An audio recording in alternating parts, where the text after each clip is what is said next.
교수님은 장신대에서 저랑 같이 공부하고 32년 만에 저도 만났어요. 참 사는 게 무엇인지, 목회가 무엇인지, 그렇지만 아주 훌륭한 우리 교단의 복음적 선조 신학자이십니다. 은혜로운 시간, 좋은 시간 될 수 있길 바라고 나오실 때 한번 박수로 환영하겠습니다.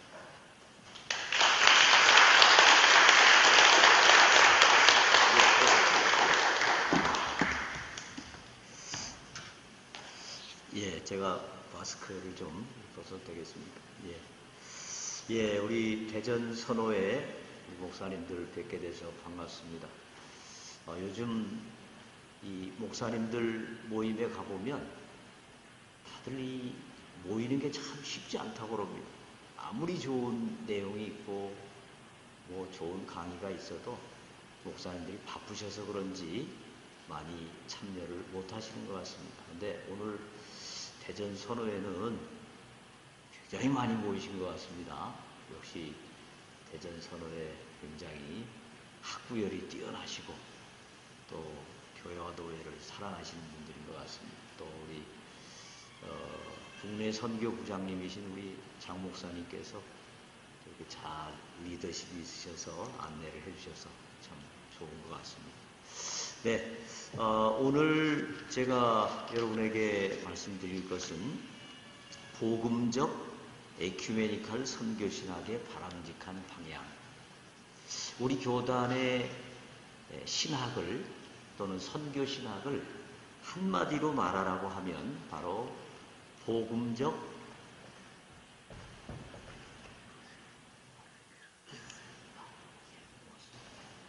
한마디로 말하라고 하면 복음적 에큐메니칼적 신학 그렇게 말합니다.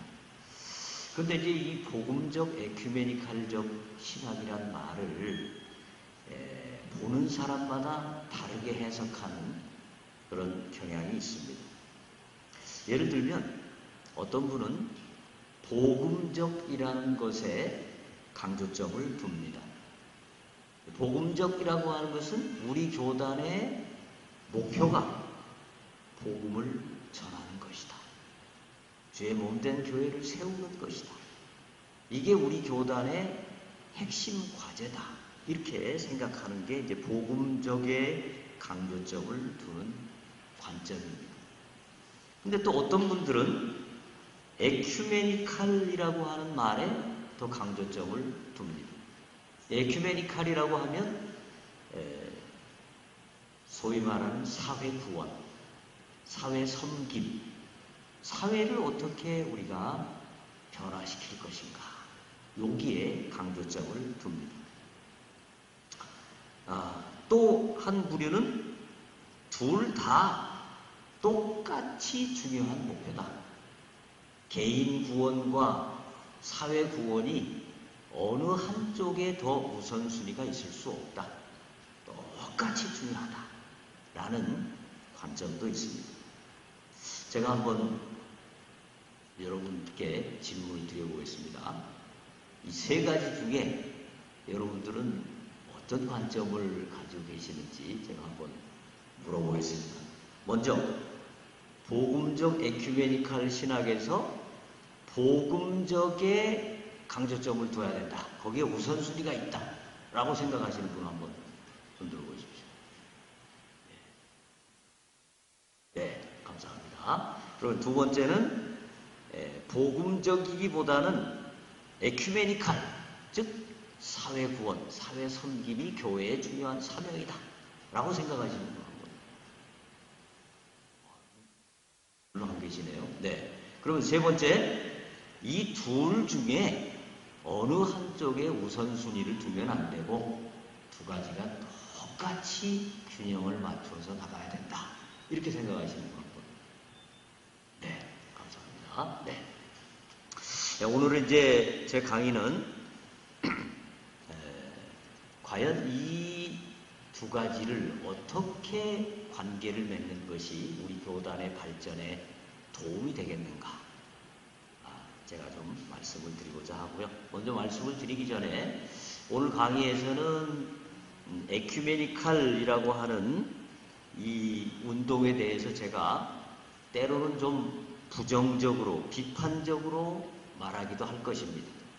이것은 제가 뭐 에큐메니칼이 싫어서라거나 우리 교단에 비판하기 위한 것은 절대 아닙니다. 저도 우리 교단 소속 목사로서 우리 교단이 어떻게 하면 앞으로도 계속해서 하나님께 영광을 돌려드리는 귀한 교단으로 설 것인가 라는 생각에서 말씀을 드리는 것이고요.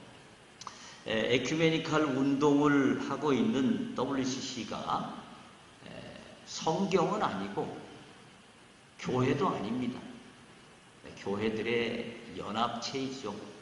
그러다 보면 WCC도 오류의 가능성이 있고 변질의 가능성이 있습니다.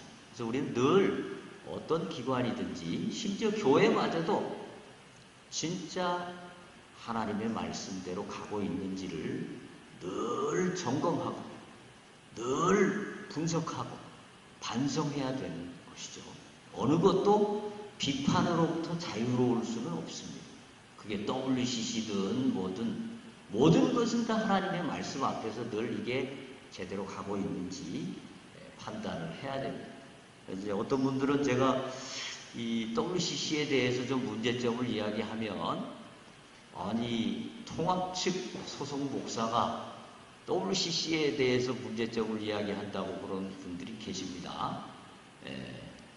우리 기독교의 시작인 마틴 루터 그분도 천주교의 문제점을 지적하면서 나온 겁니다. 개신교는. 그렇기 때문에 너무 여러분들이 한쪽 생각을 갖지 마시고 일단 열린 마음으로 좀 들어주시기를 바랍니다.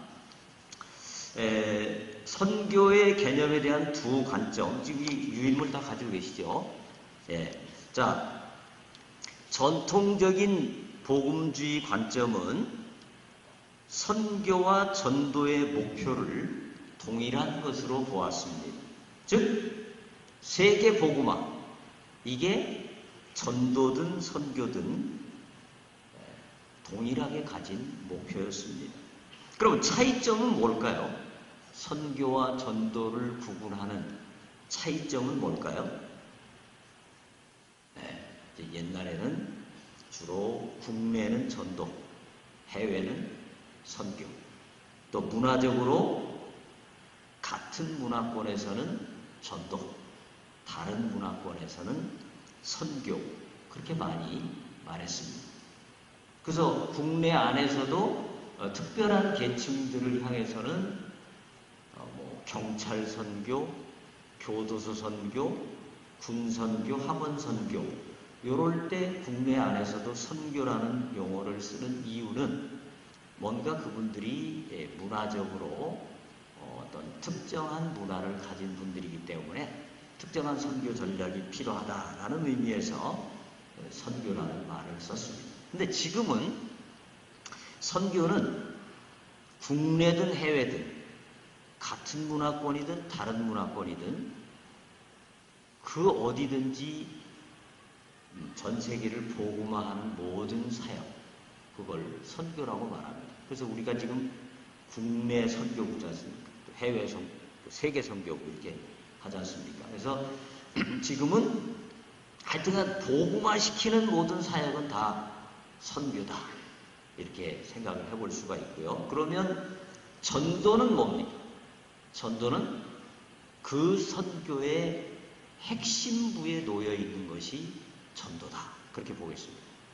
선교가 많은 일들을 하지만, 다양한 일들을 하지만 결국 가장 핵심부에는 전도, 구령이 있을 때 그 선교가 바로 제대로 가는 선교다. 이렇게 보겠습니다.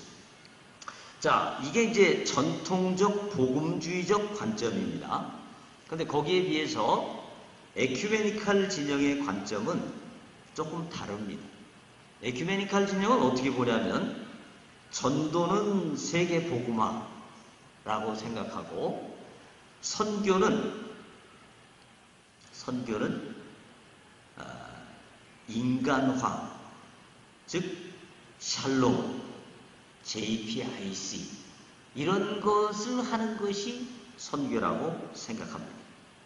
그러니까 이 에큐메니칼 운동이 1910년에 영국 에딘버러에서 처음 대회가 열렸을 때, 에딘버러 대회가 열렸을 때, 이 에큐메니칼은 목표는 복음화였고, 그 다음에 어떻게 하면 우리가 서로 협력해서 이 복음화를 잘 이룰 것인가 하는 것이 에큐메니칼 운동의 출발이었습니다. 에큐메니칼 운동은 처음에는 목표가 복음화였어요. 그런데 1952년에 미시오데이 하나님의 선교 개념이 나타나면서부터는 이제 복음화가 목표가 아니고 인간화, 이 세상을 잘 살게 만들고 사회 구원을 이루고 샬롬을 이루는 것이 목표다, 이렇게 생각을 하게 됩니다. 그래서 전통적으로 기독교는 사회를 섬기고 사회를 돕고 하는 과제를 윤리적 과제로 생각했습니다. 윤리적 과제. 그러니까 이웃을 사랑하고 사회를 섬기는 것은 윤리적 과제. 그리고 복음을 전하는 것은 선교적 과제 또는 사도적 과제. 그렇게 생각을 했습니다. 평신도들은 지금도 그렇게 이해를 하고 있죠. 복음 전하는 건 선교, 이웃을 사랑하고 사회를 섬기는 것은 우리의 윤리적 과제, 이렇게 생각을 합니다. 근데 WCC는 선교를 이 두 가지를 합해서 선교라고 생각합니다. 복음 전하는 것 플러스 사회 구원, 이게 다 선교다, 이렇게 간주를 합니다. 자, 어떻게 해서 이런 변화가 일어나게 되었는가를 좀 말씀을 드리겠습니다. 세 번째로, WCC는 기본적으로 주된 관심이 있습니다. 모든 기구든 개인이든 관심이 굉장히 중요하죠. 어디에 관심을 가지고 있는가 하는 것이 굉장히 중요한데요. WCC라는 말을 우리가 에큐메니칼 그렇게 부르죠. 에큐메니칼 운동. 이 에큐메니칼이라는 말이 어원은 오이쿠메네라고 하는 어원에서 나왔습니다. 오이쿠메네. 근데 이 오이쿠메네라는 것은 무슨 의미냐면 전 세계, 또 모든 사람이 사는 대지. 그러니까 모든 사람이 다 살고 있는 세계를 오이쿠메네라고 말합니다. 그래서 유사한 말로 오이케오, 이거는 살다라는 말이고 오이코스는 집이라는 말입니다. 그러니까 이 WCC는 기본적으로 전 세계에 관심을 가지고 이 세계 안에 있는 모든 사람들이 다 평화롭게 행복하게 잘 사는 것, 여기 굉장히 깊은 관심이 있습니다. 그래서 종교가 좀 다르더라도, 생각이 좀 다르더라도 모두가 다 평화롭게 행복하게 공존하면 좋겠다, 이게 WCC의 관심입니다. 자, 그러니까 전통적인 선교의 주된 관심은 교회에 있었죠. 세상을 어떻게 하든지 구원해서 교회로 인도해야 된다. 이게 전통적인 선교의 관심이라면 에큐메니칼 선교의 관심은 교회가 아니고 어디에 있다고요? 세계. 이 세계를 어떻게 하면 잘 살게 할 것이냐, 이 세계를 어떻게 하면 평화롭게 할 것이냐, 이 세계를 어떻게 하면 종교를 떠나서 모든 사람들이 다 평화롭게 공존하며 살게 할 것이냐, 여기에 기본적인 관심이 있습니다. 요걸 여러분들이 잘 좀 마음에 담아두시기를 바랍니다. 그것 자체는 굉장히 좋은 의도죠. 좋은 생각이죠. 네. 자, 근데 이제 두 번째 가보면 1차 세계대전과 2차 세계대전에서 이제 그 전쟁의 주범이 대부분 기독교 국가였지 않습니까? 전쟁이 끝나고 난 뒤에 우리 기독교가 도대체 세계 평화를 위해서, 세계의 행복을 위해서 무엇을 했나? 이걸 반성하기 시작했고, WCC는 우리는 너무 복음 전도만 강조했지 세계를 평화롭게 하는 데는 별로 관심이 없었다. 이런 반성을 하게 됩니다. 그러면서 이제 그 3번에 보시면 무엇이 탄생하냐면 그 유명한 미시오 데이, 즉 하나님의 선교라는 개념이 탄생이 됩니다. 이 미시오 데이라는 개념을 처음에 말한 분은 독일의 슈투트가르트 교구의 감독이셨던 하르텐슈타인이라는 분이 이 미시오 데이라는 개념을 주창을 했습니다. 이분이 이 얘기를 할 때 핵심 내용은 뭐냐면, 그동안에 우리가 선교를 할 때 너무 교회가 주도적으로, 교회가 마치 주인인 것처럼 선교를 했기 때문에 이런 문제가 발생이 됐다. 이제 선교의 주인은 오직 하나님이시다. 하나님이 주인이시기 때문에 우리는 그 하나님만 따라서 선교를 해야 된다. 라는 게 바로 이 미시오 데이입니다. 근데 이 하르텐슈타인은 하나님이 선교의 주인이시다 라는 주장을 하면서 동시에 그 하나님이 이루어 가시는 선교의 목표는 세계의 구원이다. 여전히 목표는 구원이라고 보았습니다. 그리고 그 뒤에 나오는 비체동이라고 하는 학자는 하나님의 선교라는 책을 쓰면서 이 하르텐슈타인하고 비슷하게 하나님이 선교의 주인이시고 하나님이 인도하시는 선교의 목표는 세계 복음화다. 이렇게 썼습니다. 근데 그 뒤에 호켄다이크라고 하는 WCC의 핵심 리더 중에 한 사람이 이렇게 주장을 합니다. 하나님이 선교의 주인이시고 그 하나님은 교회의 구원, 세상을 교회로 인도하는 데 관심이 있으신 게 아니라 이 세상 자체를 평화롭고 행복이 넘치는 곳으로 만드는 데 관심이 있으시다. 그렇게 주장을 하게 됩니다. 그러니까 이 하르텐슈타인의 주장에 의하면 교회는 전도하지 말고 뭘 해야 된다는 거예요?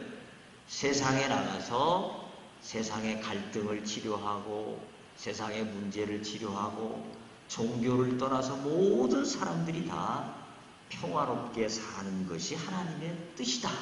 이렇게 주장을 했습니다. 자, WCC는 비체돔과 호켄다이크의 주장 중에 누구의 주장을 받아들였을까요?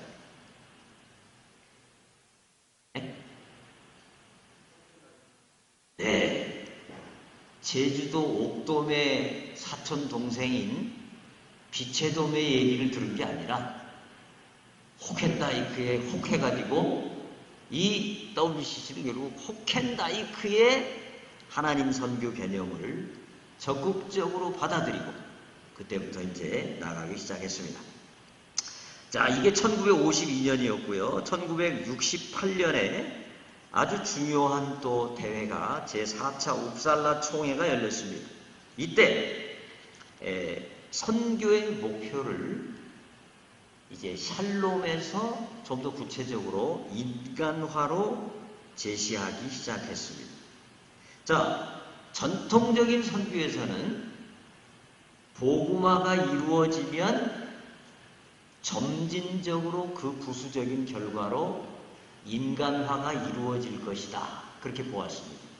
실제 이제 대한민국을 봐도 대한민국이 이만큼 경제가 발전되고 민주화가 되고 여성들의 인권이 향상된 것, 이거 누구 탓일까요? 누구 덕일까요? 세상 사람들은 잘 모르죠. 근데 우리는 알죠. 이게 복음이 들어오게 되면 자연스럽게 한 사회가 이렇게 변화됩니다. 지금도 보세요. 물론 예외는 좀 있지만 일반적으로 기독교 복음을 박해하고 거절한 지역치고 잘 되는 지역이 있습니까? 없습니다. 거의 없습니다. 복음이 들어가면 민주화가 되고 인간화가 되고 다 이게 이루어집니다. 근데 이 WCC는 이런 관점을 별로 선호하지 않게 됩니다. 왜냐하면 이때부터 이제 해방신학이 상당한 영향을 미치기 시작합니다. 해방신학은 발전을 통한 어떤 사회의 변화, 이거는 별로 원치 않습니다. 조금씩 발전해서 그래서 사회가 변화되는 것은 옳지 않다. 그런 거는 아무리 많이 해도 결국 진정한 변화가 일어나지 않는다. 진정한 변화는 사회 구조의 개혁이 일어나야 된다라고 보는 것입니다.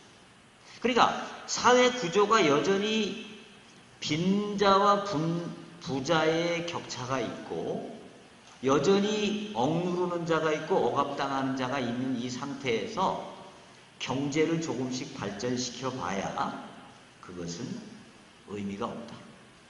사회 구조 자체를 혁명을 통해서 변화시킬 때 진정한 변화가 있다.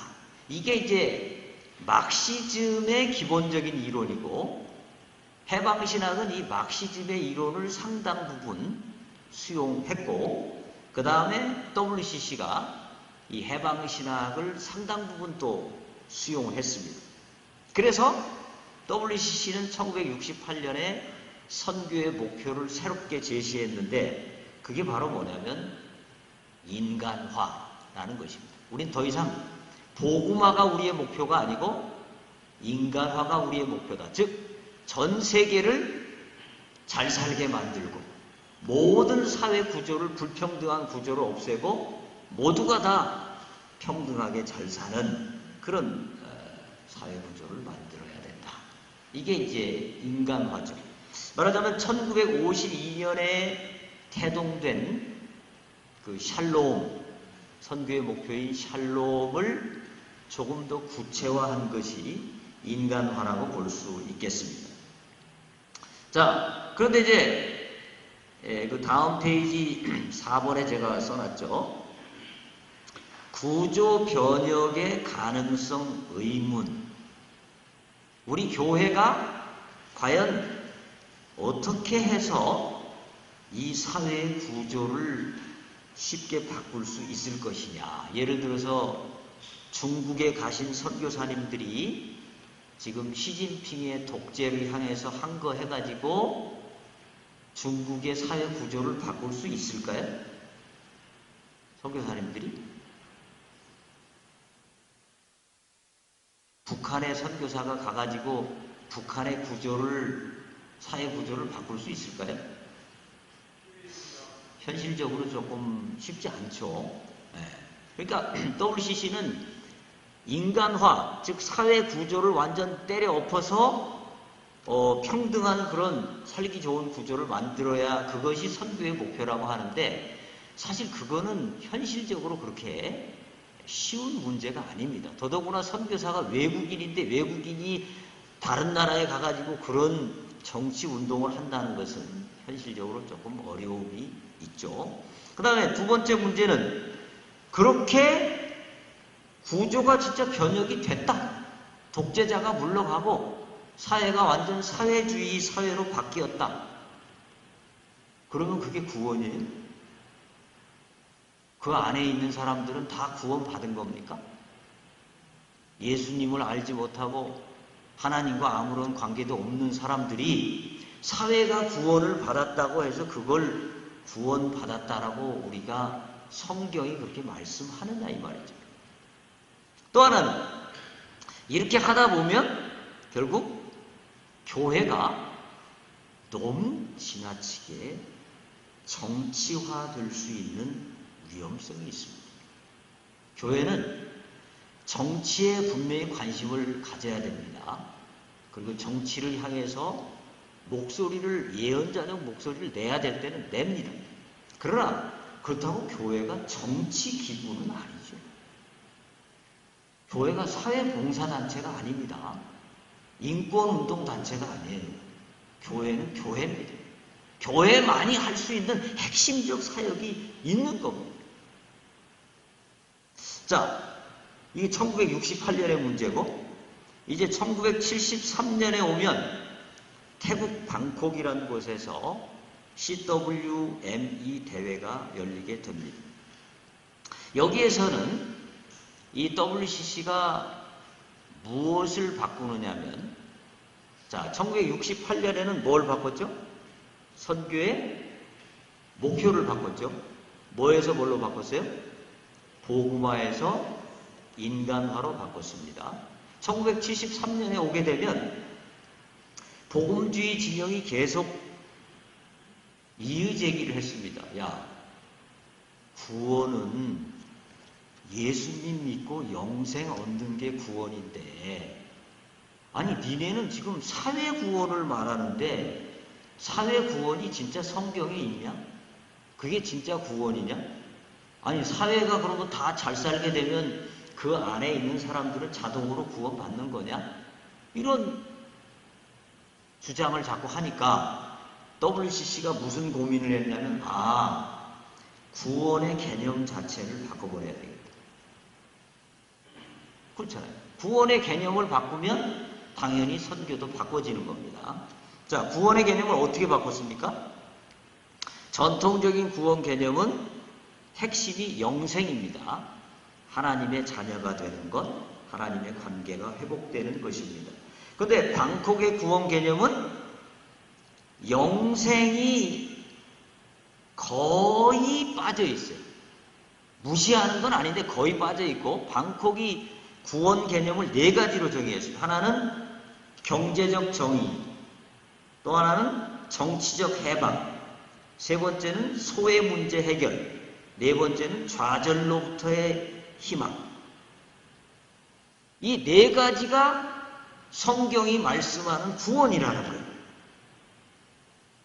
경제적으로 다 정의로워지고, 정치적으로 독재가 없어지고, 왕따 당하는 사람이 없고, 좌절하는 사람이 없다면 그게 바로 구원이다. 이런 사회 구원적인 구원 개념을 제시하게 됩니다. 여러분 물어보겠습니다. 구원받으면 경제적으로 다 부자가 됩니까? 여러분 다 부자세요? 구원받은 사람이 있는 사회는 하루아침에 독재자가 다 물러가고 그냥 민주사회가 이루어집니까? 예를 들어서 북한에 지금 숨어서 신앙생활하고 있는 그분들 구원 받았을까요? 안 받았을까요? 네? 네, 받았죠, 당연히. 근데 WCC가 말하는 구원 개념으로 이야기하면 구원 받았을까요? 못 받았을까요? 못 받았죠. 왜요? 여전히 가난하고 정치적으로 억압당하고 차이가 없으니까 구원 못 받은 거예요. 성경이 구원을 그렇게 설명하고 있는가요?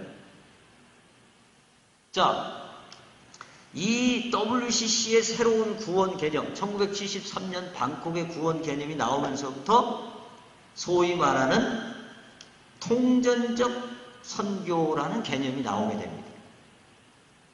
자, 한쪽에서는 개인 구원이 진정한 구원이다 라고 말하고, 한쪽에서는 사회 구원이 진정한 구원이라고 말하니까 WCC가 가만히 생각하니까 이걸 어떻게 해결하면 좋겠나. 그러다가 묘수를 꺼냈는데, 야, 구원은 개인 구원만 있는 게 아니고 사회 구원도 있고 2가지가 다 구원이야. 어떻게 구원을 한 가지만 얘기하냐. 인간이 영으로만 돼 있냐? 육도 같이 있지 않느냐? 영과 육이 하나이지 않느냐? 그렇다면 구원도 개인 구원만이 아니라 사회 구원까지 다 구원이다. 그게 진정한 구원이다. 라는 이야기를 하면서 결국 이제 통전적 선교라는 개념이 나타나게 됩니다. 그래서 이제 결국 세계는 또 대부분의 우리 통합 측이라든지 이런 WCC에 가입된 교단들은 거의가 다 통전적 신학, 통전적 선교라는 것을 수용하게 됩니다. 자, WCC 신학의 큰 흐름을 한번 살펴보겠습니다. 6번. 처음에 1910년부터 1951년까지는 복음화를 위한 협력. 목표는 여전히 뭐라고 그랬죠? 1951년까지는 복음화였습니다. 단지 방법이 협력이었습니다. 그래서 1952년에 미시오데이 개념이 나오면서 목표가 세상의 샬롬으로 바뀌어집니다. 그 다음에 1968년에 웁살라 대회에서 선교의 목표가 인간화로 바뀌어지게 되고요. 1973년에 새로운 구원 개념이 나오면서 이제 선교는 세상을 잘 살게 만드는 것. 세상을 잘 살게 만드는 모든 것이 다 선교예요. 정의롭게 만드는 것, 평화롭게 만드는 것, 이 생태계를 잘 보존하는 것, 그 다음에 노동운동, 인권운동, 환경운동 이런 것 다 선교에 포함이 되는 것입니다. 그것이 바로 통전적 선교이고요. 1990년대 이후에는 소련이 무너지면서 공산주의 마크시즘이 더 이상 의미가 없다는 것이 다 천하에 밝혀지게 됩니다. 그러면서 WCC는 이제 생명이라는 용어를 꺼내들기 시작합니다. 이제 인간화 이런 얘기 너무 구시대적인 거라고 보고 생명이라는 용어를 꺼내면서 WCC의 모든 대회에 항상 이 생명이라는 용어가 나옵니다. 근데 WCC가 말하는 이 생명이라는 이 용어는 보통 성경에서 생명을 말할 때 그 생명은 어떤 생명이죠? 영적 생명에 우선순위를 두지 않습니까? 근데 이 WCC가 말하는 생명은 그 영적 생명에 우선순위가 있는 것은 아니고요. 모든 생명을 의미한다고 보겠습니다. 자, 오늘 뭐 시간이 짧아서 제가 다 말씀드릴 수는 없고요. 거기 마침 그 순서지에 제 책 뒷면에 그 책들이 쭉 소개되어 있는데 특별히 그 맨 마지막 부분에 있는 현대 선교 신학 9가지 주제로 본 현대 선교 신학의 흐름과 방향 이 책을 혹시 좀 기회가 되시면 참고하시면 훨씬 더 깊이 좀 이해를 하실 수 있으리라고 보겠습니다. 네. 자, 에큐메니칼 진영이 선교에서 복음 전도와 관련해서 강조하는 경향들, 이건 경향입니다. 경향. 그러니까 어디 딱 한 군데 나와 있다기보다는 WCC가 발행한 문서들을 다 읽어보면 큰 흐름이 나옵니다. 그 흐름의 첫 번째 특징은 개인 구원보다는 사회 구원을 강조하는 경향이 있습니다. 전통적 개인 구원을 또는 전도를 뭐라고 말하냐면 자본주의적 행태, 내 이익을 무한대로 늘리려고 하는 자본주의적 행태 또는 내 땅을 무한대로 늘리려고 하는 제국주의적 행태로 인식하는 경향이 강해요. 전도를 대놓고 부정하거나 부인하진 않지만 대부분 전도를 조금 부정적으로 생각하는 경향이 강해요. 특별히 호켄다이크의 경우에. 그래서 전도를 제국주의적 행태로 보는 경향이 있습니다. 그 대신에 사람들을 교회로 인도하는 전도보다는 세계와 사회의 행복을 위한 경제와 생태 정의 실현이 바른 방향이다. 이렇게 봅니다. 개인 구원하려고 하지 말고 이 사회 전체를 잘 살게 만드는 것이 하나님의 뜻이다. 이렇게 생각을 합니다. 두 번째, 전도보다는 공존과 화해를 강조하는 경향이 있습니다. 현 시대의 주된 가치관은 포스트 모더니즘이죠. 포스트 모더니즘은 뭡니까? 어떤 것 하나도 절대적 진리는 없다. 다 나름대로 진리가 있다. 어떤 하나를 특별히 진리라고 말하는 것은 오만이고 불손이다. 이렇게 봅니다. 이 시대적 분위기가 오직 예수를 달갑게 생각지 않는 시대입니다. 자, 이런 시대에서 WCC는 기본적으로 뭐에 관심이 있다고 그랬습니까? 세계의 평화, 모든 사람의 공존, 화해 이런 것에 관심이 있습니다. 그런데 전도가 이루어지면 무엇이 발생할 수 있습니까? 거기에 갈등과 분쟁이 발생될 수 있습니다. 마태복음 10장 34절에 예수님께서도 내가 온 것은 화평을 주러 온 것이 아니요 검을 주러 왔노라 이렇게 말씀하시죠. 이게 어떤 상황에서 예수님이 하신 말씀입니까? 제자들을 전도 현장에 파송하시면서 제자들이 전도할 때 영적으로 전쟁이 일어날 수 있을 것을 우리 주님은 예견하시고 이런 말씀을 하신 것입니다. 그렇기 때문에 WCC는 어떤 갈등과 분쟁이 일어나는 것은 매우 좋지 않은 것이라고 생각하기 때문에 평화 이런 것을 생각하면서 공존과 화해를 더 강조한다는 말씀입니다. 그 다음에 세 번째는 선포보다 뭘 강조합니까? 대화를 강조합니다. 공존과 화해에 관심을 갖는 협의회는 자연히 선포보다는 대화에 무게를 두는 경향이 강합니다. 전통적인 선교에서는 대화를 했을까요? 안 했을까요? 전통적인 선교도 대화를 했겠죠. 근데 대화를 할 때 목적이 뭡니까? 선교지의 문화를 좀 더 잘 알고 또 선교지 사람들과 접촉점을 마련하고 전도의 효율성을 높이기 위해서, 즉 대화의 목적이 철저하게 전도를 어떻게 하면 할 것인가 여기에 맞춰져 있다고 한다면 WCC의 선교 대화 목적은 우정과 존중, 진리를 함께 알아가기. 진리를 함께 알아가기는 뭡니까?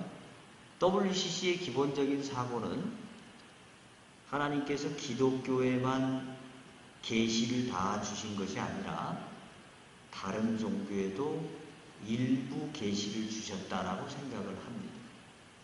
그렇기 때문에 종교들이 만나서 서로 대화를 하다 보면 더 온전한 진리에 이르를 수 있다라고 생각합니다. 그렇기 때문에 결국 우리는 다른 종교인을 기독교인으로 전도하기 위해서 대화하는 것이 아니라 함께 더 온전한 진리를 찾아가기 위해서 대화한다. 이렇게 WCC는 생각합니다. 그 다음에 이제 세계 평화에 기여하는 거죠.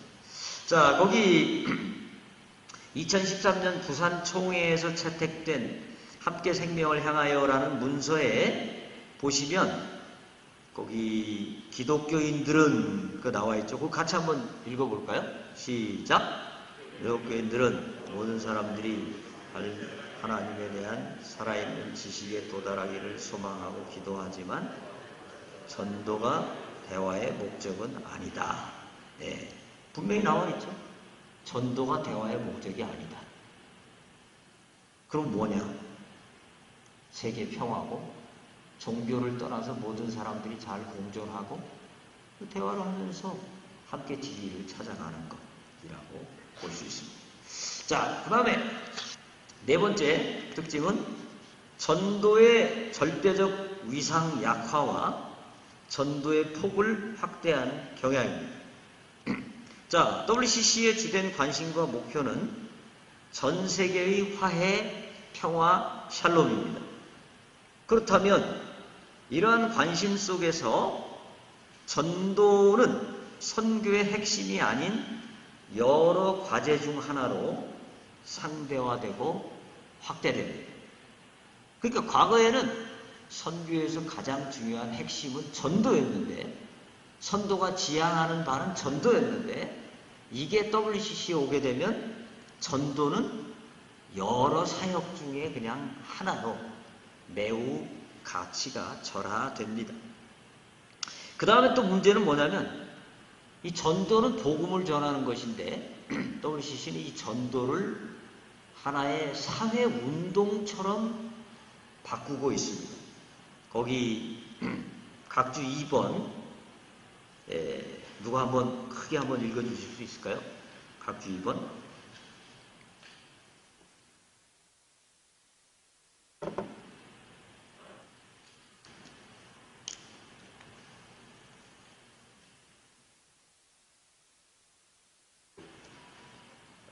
네, 한글들 잘 읽으시죠? 네, 이거 한번 좀 크게 읽어주시기 바랍니다.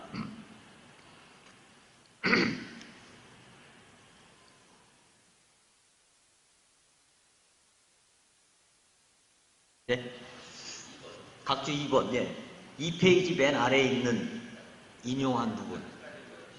네, 페이지 2페이지 맨 아래에 있는 직접 인용한 부분. 예.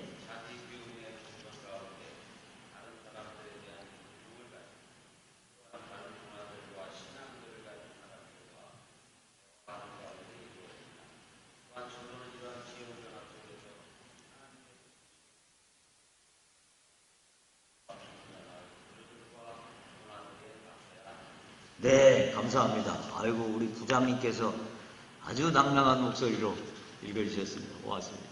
그러니까 여기 보면 전도가 뭐라고 그랬습니까? 마지막 부분에 하나님의 통치의 가치들에 모순되는 억압과 비인간화와 또 구조들과 문화들에 맞서야 한다. 전도를 거의 노동운동, 정치운동으로 지금 승격시키고 있는 겁니다. 지금 복음 전하는 전도를. 이게 이제 WCC의 전도관입니다. 자, 이제 3페이지로 넘어가서 그렇다면 이 핵심을 소홀히 하는 통전적 신학의 기여점과 한계점입니다. 자, 통전적 신학을 풀어서 쓰면 뭐죠? 복음적 에큐메니칼적 신학입니다. 복음적 에큐메니칼적 신학. 즉 개인 구원과 사회 구원이 똑같이 중요하다. 어느 하나의 우선순위가 있을 수 없다. 라는 게 통전적 신학이고 그게 복음적 에큐메니칼적 신학입니다.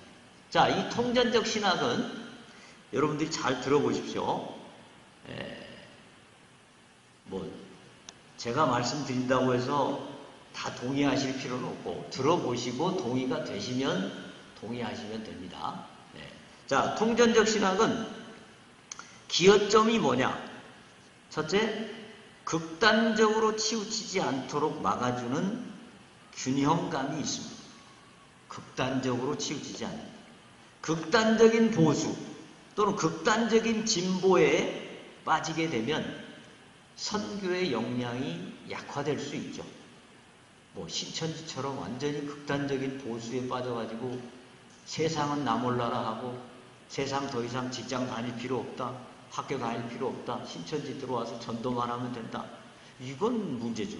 이렇게 되면 안 되고 또 극단적 진보는 교회는 마치 없어도 되고 이 사회만 잘 돌아가면 된다. 이것도 또 극단적 진보입니다. 그래서 이 통전적 선교는 학문적인 설득력과 균형감을 갖는 데는 일정 부분 기여점이 분명히 있습니다. 그런데 이것이 또 가지고 있는 문제점들도 있습니다. 그 문제점을 살펴보면 첫 번째는 지나치게 방만한 목표들, 지나치게 목표가 많아요. 개인 구원, 사회 구원. 사회 구원은 경제 문제, 노동 문제, 인권 문제, 환경 문제, 이게 다 사회 구원인데 이거를 교회가 다 할 수 있을까요? 항상 무슨 일이든지 어떤 일을 성취하려고 하면 목표가 선명해야 됩니다. 목표가. 그리고 그 목표가 변치 않아야 됩니다. 근데 WCC는 사회 구원을 포함시키기 때문에 목표가 계속 바뀝니다. 그렇기 때문에 기독교가 이 목표를 달성하기가 매우 어렵습니다. 특별히 WCC가 내세우는 JPIC, 즉 정의와 평화와 환경 문제, 이거는요 국가나 유엔도 고민하는 문제입니다. 국가나 유엔이 계속 이 JPIC 문제를 해결하려고 하지만 쉽게 해결이 됩니까? 안 됩니까? 네? 잘 안 되죠. 이게 아마 예수님 재림하실 때까지 완전히 해결되기는 어렵겠죠. 근데 이거를 교회가 선교의 목표로 삼는다? 그럼 교회는 뭐 할까요? 국가도 해결 못하는 문제를 교회가 선교의 목표로 삼아가지고 나간다? 현실적으로 불가능합니다. 그래서 스테판 밀이라고 하는 유명한 선교학자가 남긴 말이 있습니다. 모든 것이 선교면 아무것도 선교가 아니다. 다 선교라고 말하면 하나도 제대로 선교할 수 없다라는 주장입니다. 자, 두 번째 문제는 뭐냐? 상충되는 목표들입니다. 자, 전통적인 복음주의 진영의 선교는 전도를 강조하다 보니까 전도는 자연스럽게 그냥 일어납니까? 거기에 영적 전쟁이 있습니다. 전도가 일어나는데 사탄이 가만히 있습니까? 아이고 전도 잘한다 그러고 가만히 있어요? 아니죠. 온갖 문제를 일으켜서 전도가 되지 않도록, 전도가 나쁜 것이라고 말하도록 온갖 수작을 쓰는 게 사탄이죠. 영적 전쟁이 일어나는 거예요. 우리 눈에는 안 보이지만. 그러니까 전도는 영적 전쟁의 차원을 가지고 있는데 WCC는 갈등과 분열을 가장 싫어하니까 평화와 공존과 대화와 화해를 강조합니다. 자, 그러면 이 두 가지 가치가 서로 함께 똑같이 공존할 수 있을까요? 영적 전쟁과 평화 같이 공존할 수 있을까요? 같이 공존할 수 있다라고 하면 통전적 선교가 가능할 겁니다. 근데 기독교는 기본적으로 영적 전쟁을 불사하고 전도를 하는 거예요. 물론 예의 바르게 해야 되죠. 예의 바르게. 그러나 그 결과는 결국 평화가 오는 것이다. 그렇게 믿습니다. 여러분도 그렇게 믿습니까? 네. 만약에 영적 전쟁을 싫어하고 이건 안 된다. 그러면 전도 못하는 거예요. 기독교 2000년 역사상 전도가 그냥 아무렇지 않게 쉽게 전도가 된 적은 한 번도 없습니다. 그게 피를 흘리는 것이든 갈등을 일으키는 것이든 엄청난 갈등의 상황 속에서, 영적 전쟁 상황 속에서 전도가 일어나는 것인데 WCC는 그게 싫은 거예요. 전통적인 복음주의는 하나님의 영광을 우선순위로 삼아요. 그럴 때 인간들도 행복해진다. 근데 WCC는 인간화, 즉 하나님이 문제가 아니라 우리 인간들이 얼마나 행복하게 잘 사느냐? 그게 하나님 영광이라고 말해요. 그럴까요? 저는 통합측이 왜 이렇게 내분 문제가 많이 일어나고 갈등이 많이 일어나는가? 제 나름대로 분석한 거는 통합측은 인간화를 추구하기 때문에 그렇다라고 생각이 됩니다. 통합측이 진짜 하나님의 영광을 추구하는 신학으로 가면 갈등이 줄어요. 왜? 하나님의 영광 앞에서 인간이 더 이상 설 자리가 없지 않습니까? 통합측은 언제부턴가 인간들에게 잘 보이고 인간들이 좋아하면 되고 하나님의 뜻은 뒤로 제껴버리는 이런 인간화를 추구하고 있어요. 여기서 통합측에 이런 엄청난 분열과 갈등이 일어나는 것이라고 봅니다. 그 다음에 성경과 상황 가운데 전통적인 복음주의는 성경이 이성으로 이해가 되든 안 되든 말이 되든 안 되든 성경을 상황 속으로 가져갑니다. 그리고 상황 속에서 그 성경을 어떻게 하든지 순종하려고 합니다. WCC는 어떻게 접근하는 줄 아세요? 상황을 먼저 보고 이 상황의 문제를 어떻게 해결할 것인가 생각을 가지고 성경에서 자기에게 필요한 구절 하나 따와다가 마치 그게 성경 전체의 가르침인 것처럼 자기에게 유리한 구절 하나 따다가 해석을 하면서 말을 합니다. 그러니까 결국 성경이냐 상황이냐, 하나님의 영광이냐 인간화냐, 영적 전쟁이냐 평화냐, 이것이 갈등이 돼요. 충돌합니다. 결국 어느 하나를 우선순위에 두고 다른 것을 보완하는 방식으로 가지 않고는 통전적 신학이 말하는 대로 절대 두 개가 똑같이 설 수는 없습니다. 대한민국의 갈등이 뭡니까? 대한민국의 갈등. 사회주의의 평등을 주장하는 사람들이 있고 자본주의의 경쟁과 실력을 주장하는 사람들이 있죠. 자유와 경쟁. 이 두 가치가 충돌합니다. 그러면 한 사회가 이 두 가치를 똑같이 중요하게 생각할 수 있습니까? 있어요? 없죠. 두 가지 다 좋은 거지만 두 가지를 동시에 채택할 수는 없습니다. 그럼 어떻게 해야 되죠? 하나를 핵심으로 두고 다른 것은 보완으로 둬야 됩니다. 예를 들어 대한민국은 자유시장 경제를 핵심 기초로 두고 그 다음에 평등을 보완해 가는 것으로 해야 되겠죠. 그렇죠? 그래서 통전적 선교신학은 잘못하면 충돌의 위험성이 있다는 것이고요. 세 번째, 4번 인간화 방향으로 흘러갈 수 있는 통전적 선교입니다. 자, 복음이 우리 교회의 핵심 과제고 선교의 핵심이라는 이 절대절명의 명제가 통전적 선교 신학이 들어오면서 상대화됩니다. 복음도 중요하지만 세상 잘 사는 것, 평화도 중요하다. 이렇게 한번 조그맣게라도 구멍이 하나 나기 시작하면 그 댐은 결국 점점 그 구멍이 넓어져서 무너지게 됩니다. 처음부터 인간화가 또는 사회 구원이 핵심으로 등장하지는 않습니다. 그러나 두 가지가 다 중요하다라고 하는 통전적 접근이 가다 보면 결국 인간은 어디를 선택하고 싶을까요? 평화를 선택하고 싶을까요?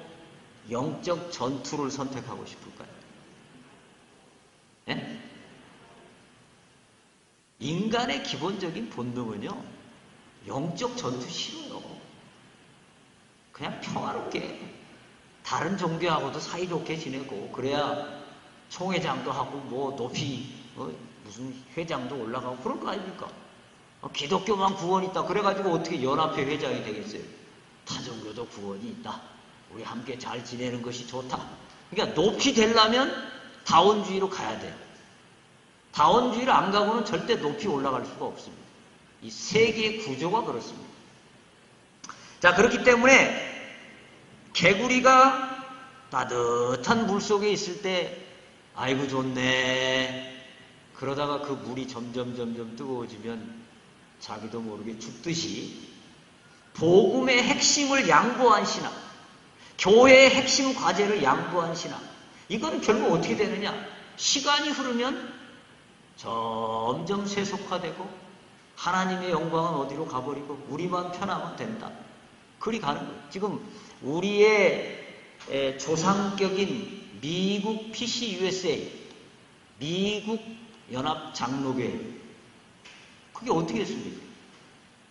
동성애 가지고 15년 동안 싸우다가 결국은 동성애자에게도 목사 안수 줘야 된다. 땅땅. 그리고 나서 미국 PCUSA가 그냥 완전히 지금 바닥을 치고 있습니다. 이게 다 성경을 우선순위에 두고 복음을 우선순위에 두는 이 확실한 기본적인 명제를 그냥 양보하고 포기해버린 결과라고 저는 봅니다. 자, 더 큰 문제는 결국 복음 전도의 약화 그리고 교회의 약화로 나타나게 됩니다. 자, 거기 각주 3번, 그러니까 3페이지 5번 작은 1번 각주 3번 있죠. 이 각주 3번을 누가 말씀하신 거냐면 우리 교단의 WCC 대표 학자이신 이형기 교수님께서 말씀하신 걸 제가 그대로 가져온 겁니다. 누가 한번 크게 좀 읽어주시면 좋겠습니다.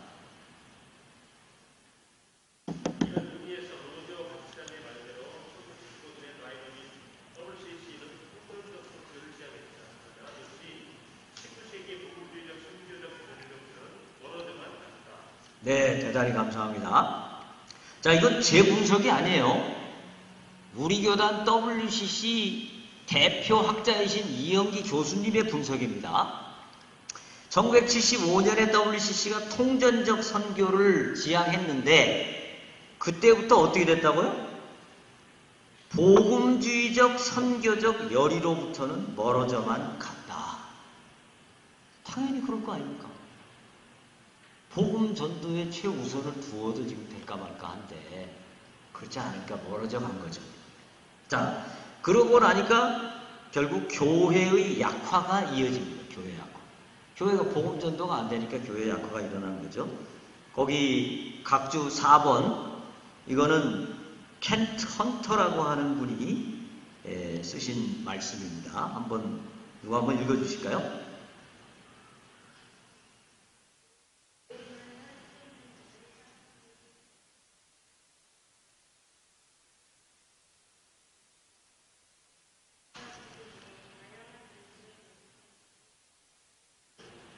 네, 감사합니다. 네. 그러니까 이 켄트 헌터가 잘 분석해 보니까 어떤 교회가 건강하게 성장하는가 핵심 목표가 분명하고 그 목표를 향해서 에너지를 집중하는 교회는 성장하더라.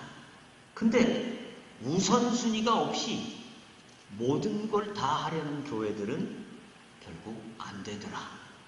이건 사회과학적인 분석입니다. 켄트 헌터가. 여러분 생각해 보십시오. 병원이 도서관 할 수 있습니까? 없습니까? 할 수 있어요. 병원 한쪽 구석에다가 책 좀 갖다 놓고 도서관 할 수 있고 병원이 또 무료 급식 할 수 있어요? 없어요? 할 수 있습니다. 12시 되면 가난한 사람들 다 불러서 밥 줄 수 있어요. 또 병원 의사가 나가서 노동운동, 인권운동 할 수 있어요? 없어요? 할 수 있죠. 그러나 그게 병원의 본질적인 과제일까요? 병원이 그렇게 하면 잘 될까요? 의사는 어떻게 하면 세상을 가장 잘 섬길 수 있을까요? 네? 그렇죠. 의사가 앉아가지고 무료 급식하고 인권운동하고 그거 물론 필요합니다. 교회가 할 수 있어요. 그러니까 그게 뭐는 아니라고요? 핵심 사역은 아니에요. 핵심 사역은 교회만이 할 수 있는 사역이 핵심 사역입니다. 국회가 복음 전합니까? 안 전합니까? 동사무소가 복음 전해야 안 전해요? 안 전하잖아요. 이게 핵심 사역이죠. 거기에 포커스가 딱 맞춰져 있고 그 포커스 하에서 무료 급식을 하든 마을 목회를 하든 이게 되면 되는데 그게 아니고 핵심도 없이 그냥 가는 데는 교회들이 대부분 약화되더라 하는 것입니다. 자, 이제 또 생각해 볼 것은 하나님의 뜻이 과연 무엇이냐. 요게 이제 지금 오늘의 아주 중요한 포인트입니다. 자, WCC 진영과 복음주의 진영이 서로 논쟁하는 가장 중요한 포인트가 뭐냐면 하나님의 뜻입니다. 하나님의 뜻이 개인 구원이냐 아니면 사회 구원이냐 아니면 두 개 다 똑같이 중요하냐. 이거를 우리가 하나님께 정확히 알아보려면 이걸 알아보려면 어떻게 하면 되겠습니까? 네? 제일 정확하게 알아보려면 하나님께 카톡을 보내면 되죠. 카톡을 보내서 하나님 이 셋 중에 뭐가 하나님 뜻입니까? 근데 문제는 하나님이 카톡을 안 가지고 계시는 것 같아요. 그러면 우리는 뭘로 그 뜻을 알 수 있습니까? 그렇죠. 성경으로 하나님의 뜻을 알 수 있고 또 예수님이죠. 왜? 나를 본 자는 아버지를 보았거늘. 예수님의 말씀을 통해서 우리가 하나님의 뜻을 정확하게 알 수 있습니다. 자, 심청을 뱃사공들이 비싸게 주고 공양미 300석에 주고 심청을 제물로 바쳤습니다. 왜 뱃사공들은 심청을 제물로 바쳤을까요? 곧 돌아가신 할머니를 제물로 바치면 안 됩니다. 아마 곧 돌아가실 할머니 같으면은 공양미 값도 좀 훨씬 쌌을 건데 왜 굳이 심청을 갖다가 거기다 바쳤을까요? 네? 용왕님이 심청을 좋아하실 것이다. 할머니보다는 젊은 심청을 훨씬 더 받기 원하실 것이다. 그러면 자기네가 용왕님 만나봤어요? 용왕님이 심청을 좋아하는지 할머니 좋아하는지 둘 다 좋아하는지 만나봤어요? 누구 생각이에요 이건? 예? 그렇죠. 뱃사공 지네 생각이에요. 지네가 가만히 생각하니까 할머니보다는 처녀가 훨씬 낫지. 이렇게 생각을 한 거였을 가능성이 높죠. 자, 우리가 하나님의 뜻이라고 말하면서 그 하나님의 뜻을 누구의 생각을 갖다 하나님의 뜻이라고 말하기 쉬워요? 내 생각. 내 생각을 하나님의 뜻이라고 생각하기 쉽다는 거예요. 자, 그러면 하나님의 뜻이 뭐냐? 내 생각 말고 성경과 예수님이 보여주신 뜻을 찾아야 됩니다. 4페이지 가봅시다. 첫 번째, 바벨탑을 흩으신 이유. 자, 4페이지 보시면 바벨탑은 좋은 거예요? 나쁜 거예요? 아니, 사람들이 우리 흩어지기를 면하고 높은 성을 사서 어떤 외적의 침입도 물리치자, 강대국을 만들자. 좋은 거예요? 나쁜 거예요? 좋은 거지 않습니까? WCC가 말하는 평화, 다 같이 잘 살자. 강대국 이루고 복지국가 만들자. 사회구원하자. 얼마나 좋아요. 근데 왜 하나님은 잘 나가는 바벨탑을 흩으십니까? 네? 그 바벨탑을 쌓는 사람들의 마음속에 하나님에 대한 관심은 없습니다. 우리끼리 잘 먹고 잘 살고 강대국을 이루자. 그게 바벨탑이에요. 하나님 더 이상 의지하지 않아도 되도록 만들자. 그러니까 하나님의 뜻은 뭘로 나타납니까? 바벨탑을 흩으실 때 너희는 나와 교제해야 돼. 나와의 관계가 바로 돼야 돼. 그 뜻이 나타나 있는 거죠. 두 번째, 출애굽의 목적. 많은 해방신학자들, 또 일부 WCC 신학자들, 민중신학자들, 출애굽기만 얘기하면 전부 해방, 노예로부터 해방한 것이 하나님의 뜻이다. 그러니까 우리도 민중을 해방해야 되고 가난한 자를 해방해야 되고 해방으로 가야 된다. 성경이 그렇게 말씀하시는 거예요. 성경이. 출애굽기 9장 1절 내 백성을 보내라. 그들이 나를 섬길 것이니라.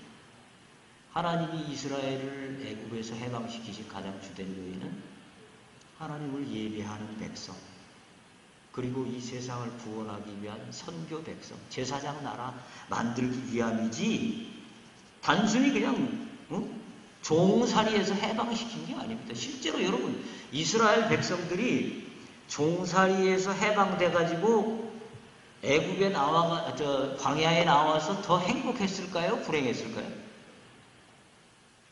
행복인지 불행인지는 주관적인 것이니까 잘 모르지만 한 가지 분명한 거는 많은 사람들이 어떻게 하자고 그랬죠? 다시 애굽으로 돌아가자. 애굽살이가 차라리 광야살이보다 더 행복했는지 모릅니다.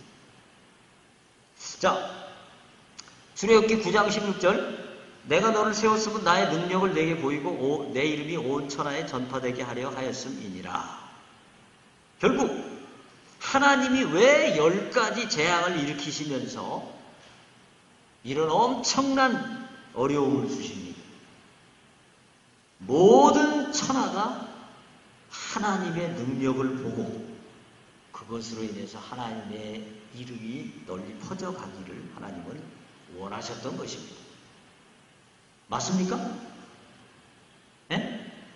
맞죠? 하나님의 뜻은 해방이 아닙니다. 단순한 해방이 아니고 이스라엘 백성을 선교 백성으로 만들고 그 출애굽을 통해서 이스라엘 하나님이 온 세계에 퍼지기를 원하셨습니다. 세 번째, 하나님을 노엽게 하는 것. 에레미야 2장 13절 내 백성이 2가지 악을 행하였나니 곧 그들이 생수에 근원되는 나를 버린 것과 스스로 웅덩이를 판 것인데 그것은 그 물을 가두지 못할 터진 웅덩이들입니다.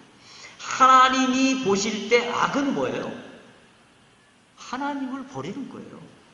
그리고 자기네 스스로 뭔가를 하려고 하는 겁니다. 그게 악입니다. 하나님은 하나님의 뜻은 그 악을 행하지 말고 하나님께로 돌아오라고 하는 것이 하나님의 뜻입니다. 구약에도 하나님의 뜻은 분명하게 계속해서 하나님께로 돌아오는 것이 하나님의 뜻이라고 말씀하고 있습니다. 그 다음에 예수님 말씀 요한복음 6장 16절 보시면요. 그러므로 예수께서 그들이 와서 자기를 억지로 붙들어 임금으로 삼으려는 줄 아시고 다시 혼자 산으로 떠나가시니라. 요한복음 6장에서 오병이어의 기적을 본 백성들이 예수님께 무엇을 요구합니까? 우리의 왕이 되어주십시오. 우리의 왕이 되어주시면 당신을 통해서 우리의 빵 문제도 해결되고 우리가 로마로부터 독립도 할 수 있고 우리가 완전히 강대국이 되고 복지국가가 되고 부자나라가 될 것 같습니다. 이게 누구 얘기예요? WCC 얘기잖아요. 부자나라 되고 강대국 되고 복지국가 되고. 그런데 예수님이 그 요구를 들으셨을까요? 오히려 피하셨습니다. 피하시고 예수님이 뭐라고 그러셨죠? 그 군중들에게 썩을 양식을 위하여 일하지 말고 썩지 아니할 양식을 위하여 일하라. 예수님이 주시고 싶으신 것은 영생이었습니다. 그렇다면 당연히 하나님이 주시고 싶으신 것도 뭐죠? 영생이죠. 자, 그다음 두 번째, 예수께서 추구하신 사역의 핵심 목표. 유명한 누가복음 4장 18절 주의 성령이 내게 임하셨으니 이는 가난한 자에게 복음을 전하게 하시려고 내게 기름을 부으시고 나를 보내서 포로된 자에게 자유를 눈먼 자에게 다시 보게 함을 전파하며 눌린 자를 자유롭게 하고. 자, 이 말씀을 많이 인용해서 WCC나 해방신학은 늘 뭐라고 말하죠? 예수님의 오신 목적은 해방이다, 자유다, 가난한 자 위에서 오셨다, 눌린 자 위에서 오셨다. 한 가지 물어보겠습니다. 예수님이 포로된 자에게 자유를 주셨습니까? 실제로 헤로드 왕이나 빌라도 감옥에 갇힌 자들에게 가서 데모를 하든지 뭐 해가지고 그들을 구출해낸 기록이 있습니까? 없습니까? 네? 있어요? 없어요? 네, 없죠. 없어요. 한 번도. 그럼 여기서 예수님이 포로된 자에게 자유를 이라고 하는 말씀은 육적인 것으로만 해석해야 될까요? 영적인 것으로도 해석을 해야 될까요? 그렇죠. 근데 WCC 진영은 이 말씀만 보면 무조건 육적인 측면만 너무 강조하는 경향이 있습니다. 자, 이 말씀 후에 예수님이 이제 어느 동네에 가셔서 전도도 하시고 병자도 고쳐주시니까 사람들이 또 예수님을 붙잡습니다. 가지 마세요. 다른 동네로. 우리 동네에 계십시오. 우리 동네에 계시면 당신이 계시면 우리 동네가 완전히 천국이 됩니다. 그때 예수님이 누가복음 4장 43절과 44절 뭐라고 말씀하십니까? 누가 한번 크게 읽어주시죠.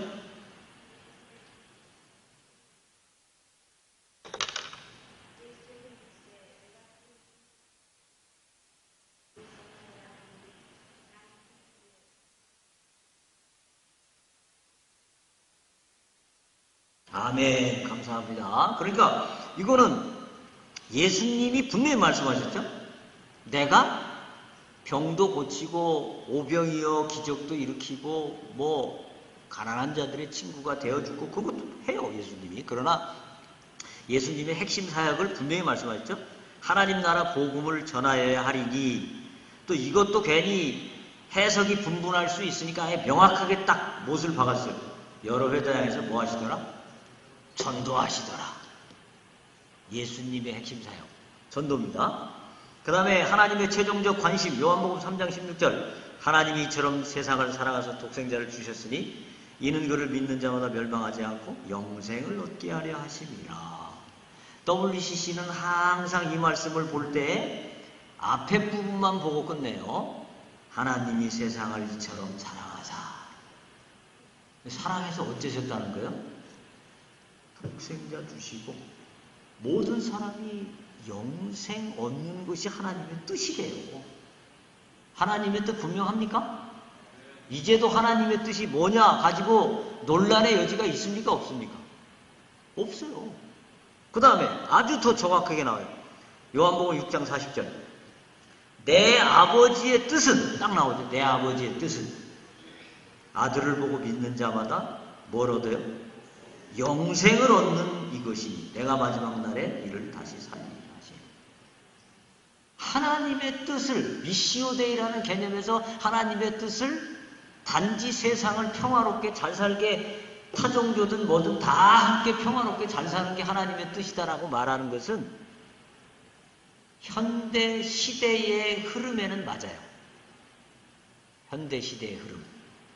성경에는 안 맞습니다. 선택을 해야 돼요. 현대 시대의 흐름에 맞게 갈 건지 아니면 성경을 붙잡고 갈 건지. 근데 2000년 역사가 보여주는 거는 시대의 흐름에 맞게 간 교회는 다 사라졌습니다. 시대가 어떻게 가더라도 핵심을 붙든 교회들은 여전히 미국이든 유럽이든 다른 교회 다 죽어가도 성경을 붙들고 복음의 핵심을 붙드는 교회들은 여전히 살아 있습니다. 자, 그래서 제가 이제 결론적으로 바람직한 선교 신학은 균형감 물론 중요합니다. 그러나 통전적 선교 신학에서 말하는 것처럼 핵심도 없는 균형감은 의미가 없어요. 절대 교회가 흔들려서 안 됩니다. 반드시 핵심을 분명하게 가져야 됩니다. 그래서 복음적 에큐메니칼 신학이다 라고 말할 때 복음적은 뭐냐면 우리 교단의 목표예요. 우리 교단의 선교의 목표, 우리 교단이 존재하는 목표는 뭐예요? 복음적. 그리고 에큐메니칼은 목표로 가면 안 되고 목표로 가면 큰일 납니다. 종교다원주의로 빠질 수 있는 위험성이 있어요. 에큐메니칼은 뭐로 가야 되냐면 자세와 방법.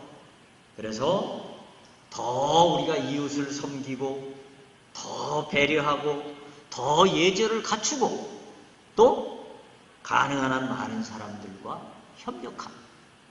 이런 자세와 방법에서는 에큐메니칼을 가야 되죠. 근데 이걸 갖다가 목표로 올려놓게 되면 우리 교단은 미래가 매우 불투명합니다. 그 다음에 결국 복음의 핵심을 소홀히 하는 교회는 다 사라지고 교회가 사라지면 세상을 섬기는 것도 불가능해지는 것이죠. 그래서 제가 이제 당부드리고 싶은 것은 우리가 균형도 좋지만 이 핵심을 어떤 이유에서든지 놓치지 말자라고 하는 것을 말씀드리겠습니다. 예. 이상으로 제 강의를 마치겠습니다.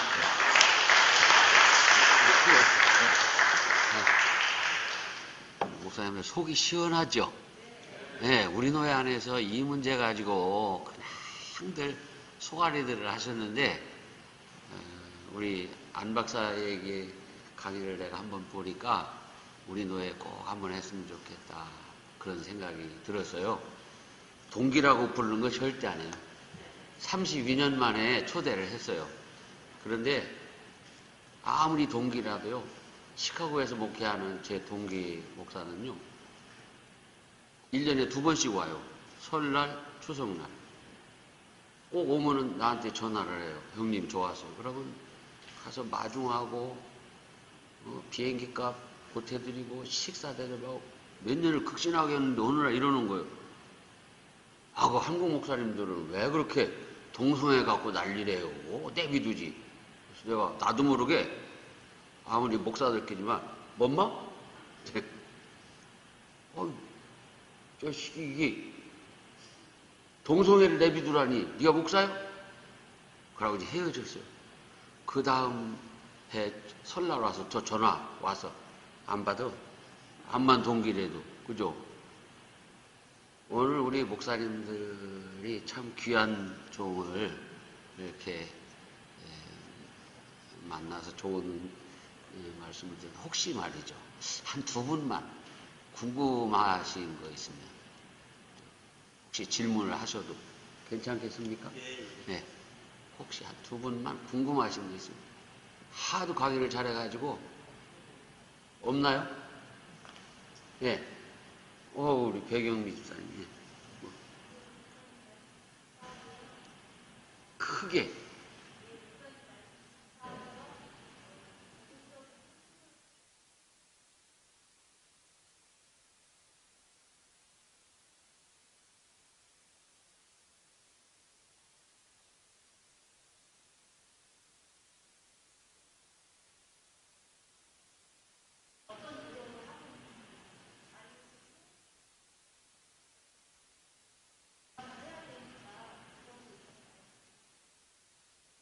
네, 근데 제가 질문 조금 이해 못했습니다. 그러니까 에큐메니칼적인 노력으로 어떤 걸 해야 되는지 그 말씀인가요?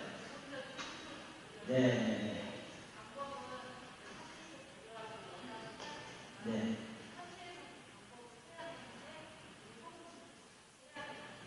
네, 네, 네,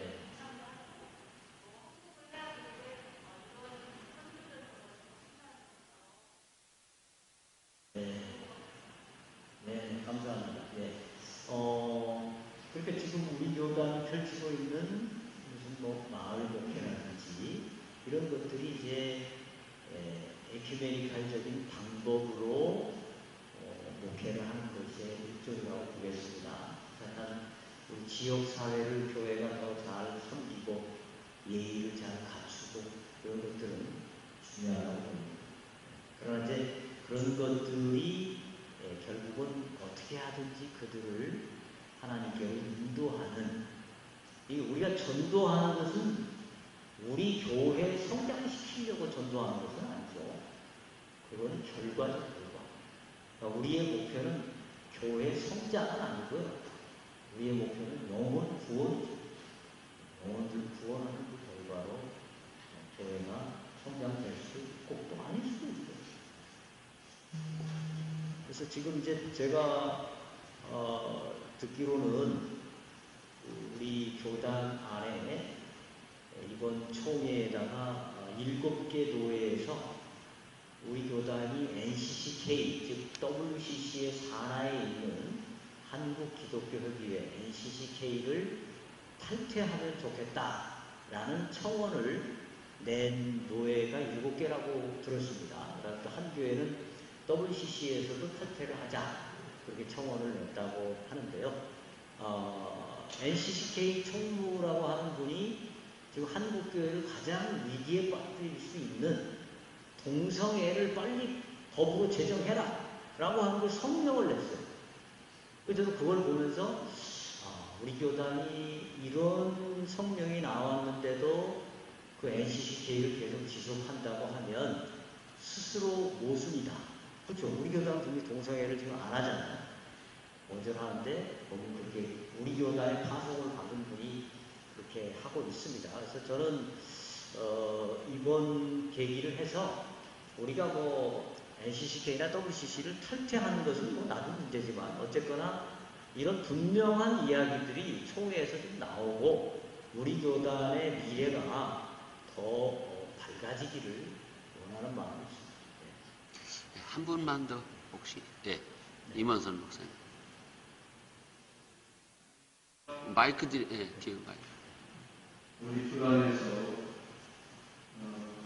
우리 교단의 WCC, NCCK에 가입됐다는 이유로 통합식에서 다른 교단으로 떠나는 사람들이 많은 것으로 알고 있습니다. 그 사례로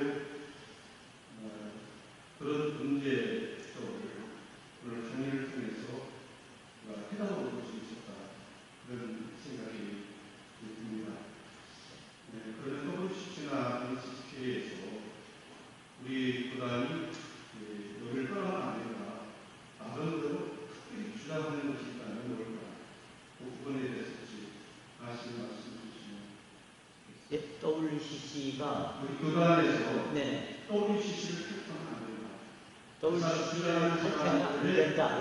핵심 주장하는 핵심 주장 교리가 됐든지 이유가 됐든지 그런 부분 혹시 알고 계시면.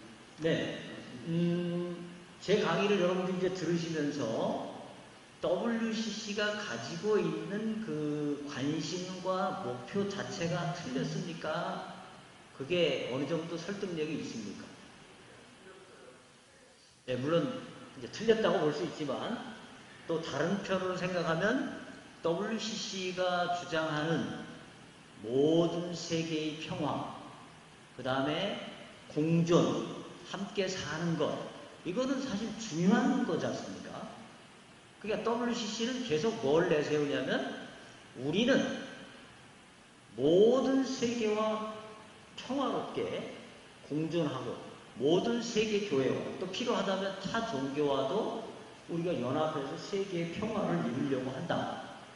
우리 교단이 단지 우리 교단만 있는 게 아니지 않느냐. 전 세계와 함께 가야 되지 않느냐. 그러기 위해서는 WCC와 함께 해야지 우리 교단만 떨어져 나오게 되면 그건 발전하지 못한다.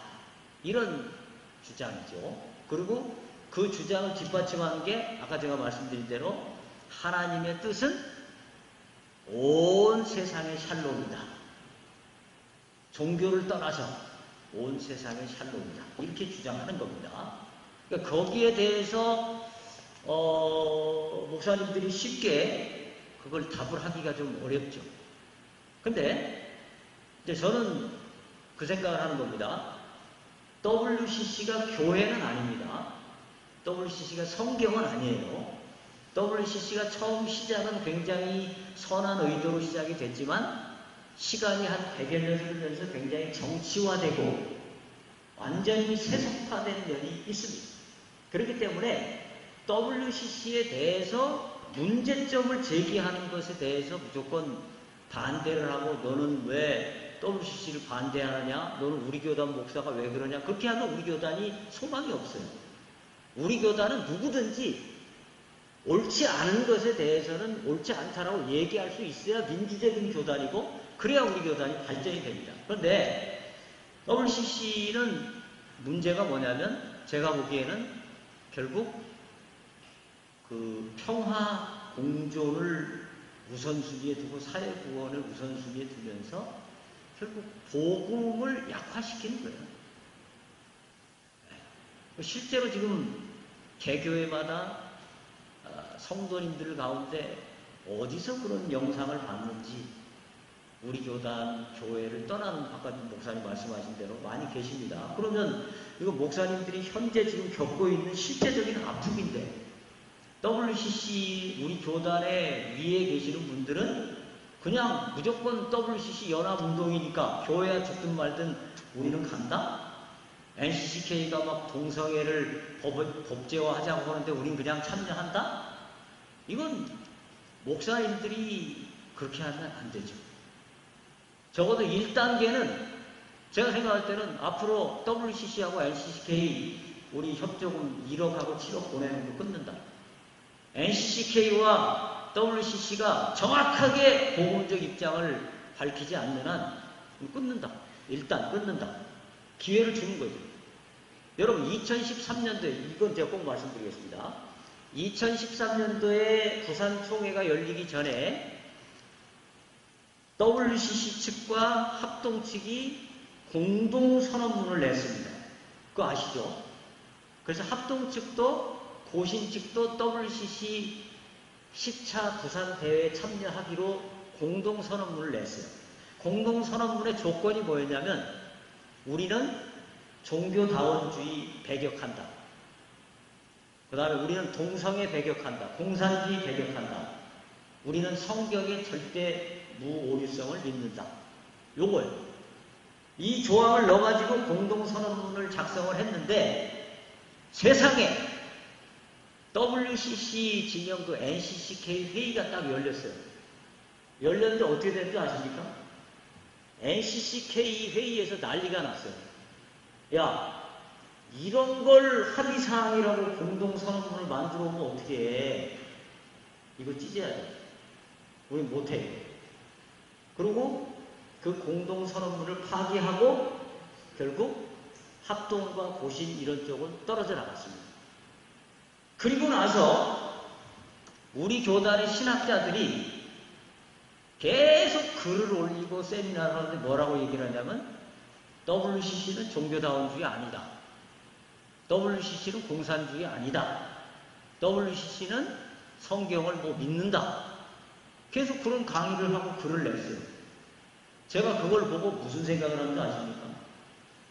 사람이 뭐가 진실이냐를 보려면 말을 봐야 돼요? 행동을 봐야 돼요?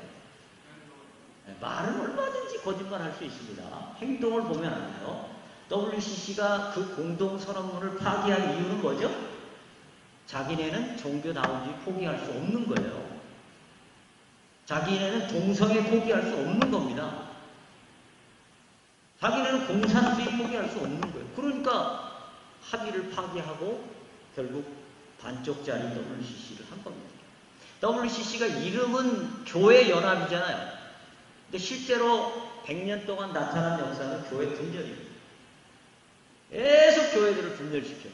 WCC가 핵심이 아닌 것을 핵심이라고 자꾸 주장하면서 교회들을 분열시키는 결과로 이어졌습니다. 이런 점은 우리 총회에서 좀 분명하게 짚어지고, 근데 참 놀라운 것은요, 한 5년 전에 WCC 문제가 나와가지고 총회에서 1년 동안 연구하기로 했었죠. 1년 동안 연구하고 그 다음 총회 때 발표를 했는데 그 발표한 위원장이 제가 잘 아는 목사님이에요. 굉장히 복음적인 분입니다. 복음에 투철하신 분이에요. 그런데 그분이 나와서 보고를 하는데 뭐라고 보고를 했냐면은 WCC는 전혀 문제가 없고 정말 좋은 기구이고 앞으로 우리 교단은 WCC에 적극 찬동하고 다른 교단도 다 적극적으로 끌어들인다. 이렇게 하고 총대들이 전부 박수치고 끝났습니다.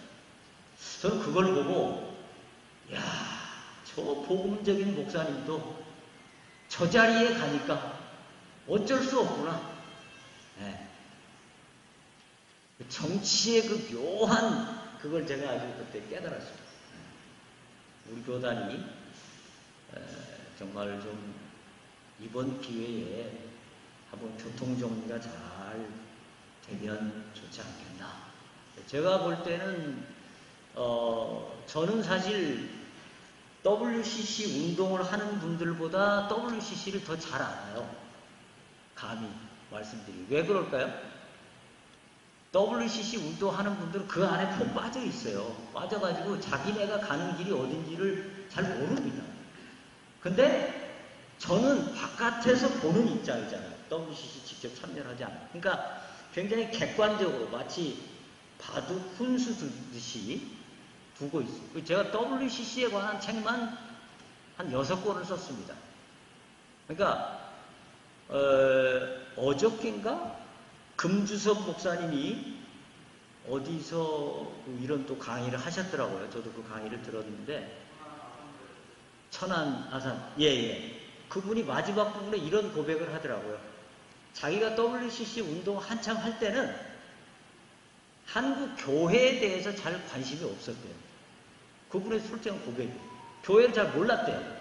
교회가 어떤 고충이 있는지, 교회가 어떤 어려움이 있는지, 이런 신학을 이야기하면 교회가 어떤 영향을 입을지 모르는 거예요. 그냥 앉아서 그냥 WCC가 주장하는 것만 그냥 줄창 따라한 거예요. 그게 교회에 어떤 해가 될지 몰랐는데 지금 자기가 한국에 와 보니까 이제 알겠습니다. WCC도 좀 더 교회 친화적이 되도록 노력하겠습니다.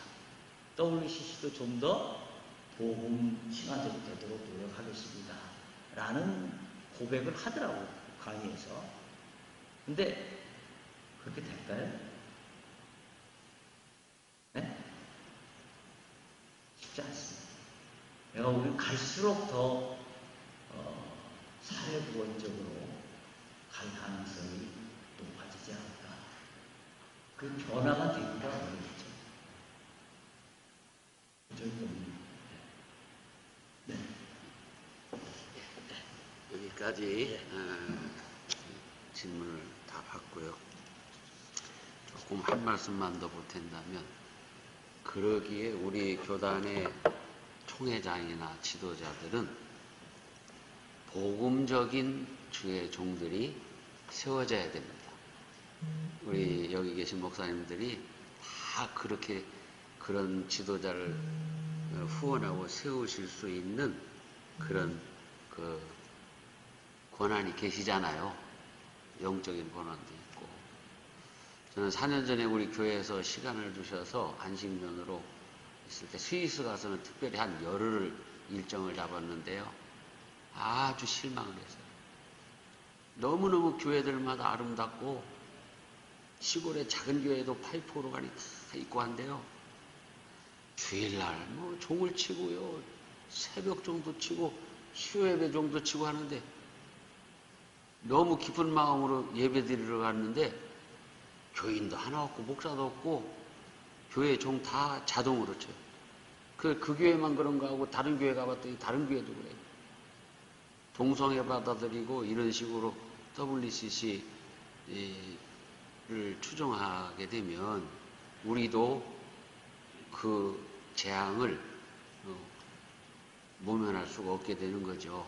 그래서 우리도 이제 복음적인 그런 교단으로 복음적인 목회자로 거듭나야 되겠다 이런 생각으로 총평을 해보고요. 오늘 우리 안 박사님에게 다시 한번 감사드리고 박수 한번 다시 한번